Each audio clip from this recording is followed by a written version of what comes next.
of the newspapers this morning with the Nigerian News Direct and the main headline there: Senate to pass additional 6.2 trillion naira to fund new minimum wage. The Daily Time leads with, "We need dialogue, not protest," says the federal government. From the Daily Independent, protest starts in Niger as panic gathers momentum nationwide. More on that from the Daily Independent this morning. The Daily Trust newspaper says federal government to protesters why you should shelve protest.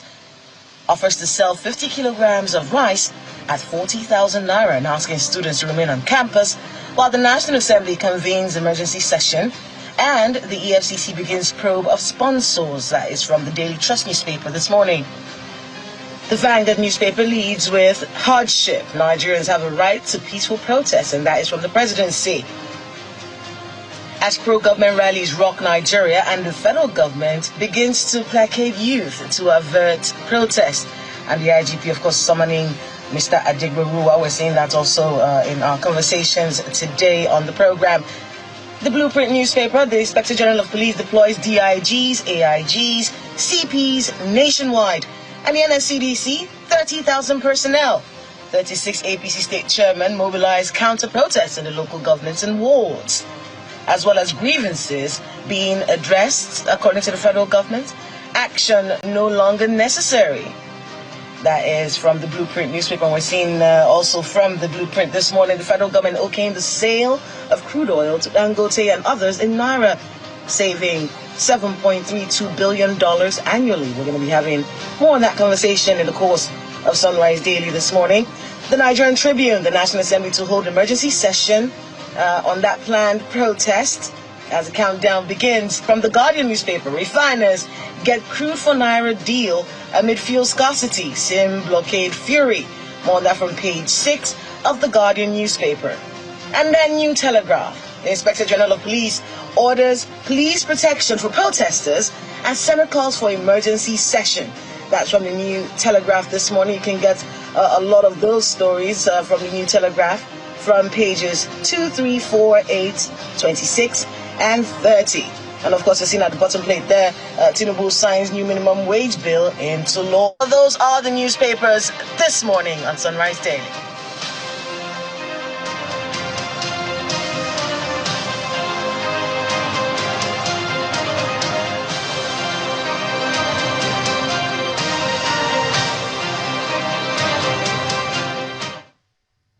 All right, so let's start off with some update. The Force PR Muyiwa Dejobi just sent a message right now, and he's actually trying to break down how many meetings are going to be happening today. And he says they're going to be having meetings with many interest groups and heads of security agencies today. So a lot of work for the Inspector General of Police. A lot of meetings happening at the Force headquarters today. Thank you so much, Mr. Dejobi, for that update. In addition to that meeting that we told you about and happening today as we move towards this planned protest. So let's get to these papers. Still talking about the Inspector General of Police. From the New Telegraph. The Inspector General of Police ordering police protection for protesters as the Senate calls for emergency session. And we're seeing that from the front page of the New Telegraph this morning. A change of narrative, so to speak. Initially, we're hearing, don't come out, you shouldn't come out, no one should disturb the peace. But, you know, as the conversations have continued, it's become clear that the job of security agencies is to protect protesters and ensure that whatever elements out there may be trying to, you know, hijack the protests, whoever is trying to foment violence, those are the people you look out for. It is a bit of laziness to say because there's a threat of violence, we shouldn't come out to protest. You can't exercise your civic duty because of fears of violence. That's not how democracy works. That's not how governments work. I think one thing that government has to understand is that they are in charge. Sometimes it does feel like we hear from government officials as though they're just one of us. You may be from the people, but you are not exactly like us. You're in charge. You're the boss. You should be able to handle complex situations. You should be able to think out of the box. You should be able to look at things from a view that most of us wouldn't be able to see from, and be able to handle situations. We've been hearing a lot about the emotional intelligence that is required at times like this. especially when you're talking to young people. There's a way to talk to young people. There's a way to get them to support you. You have to understand that this anger is coming from years of being ignored. It's coming from years of bad governance. We have 2 generations of Nigerians who cannot tell you that they've enjoyed governance. They can't tell you that. And the distrust for you, for government, is so much that they don't even want to tell you who's leading their protest. That is a distrust from years of being ignored.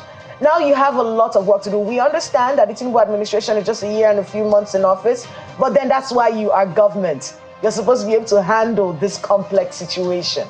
So now what is the job? To get these people to trust you, to get this generation. If not, who have you been leading? Who are you ruling?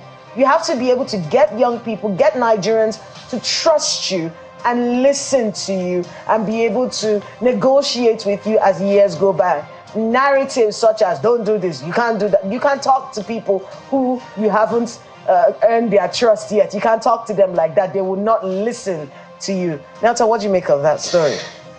Kayla, John Maxwell will say, few people, that you're a leader if the people you're leading do not trust you. You're going for a walk.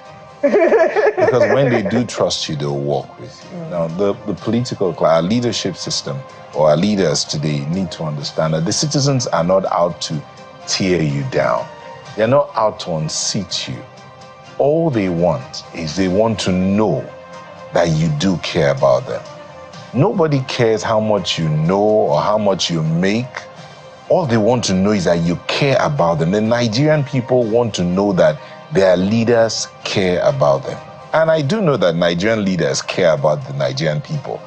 Maybe they are not showing it enough, or they are not communicating that care well enough. Or what we're seeing doesn't show care. Well, both, that's what I'm saying. They're not communicating the care, the leadership, yes.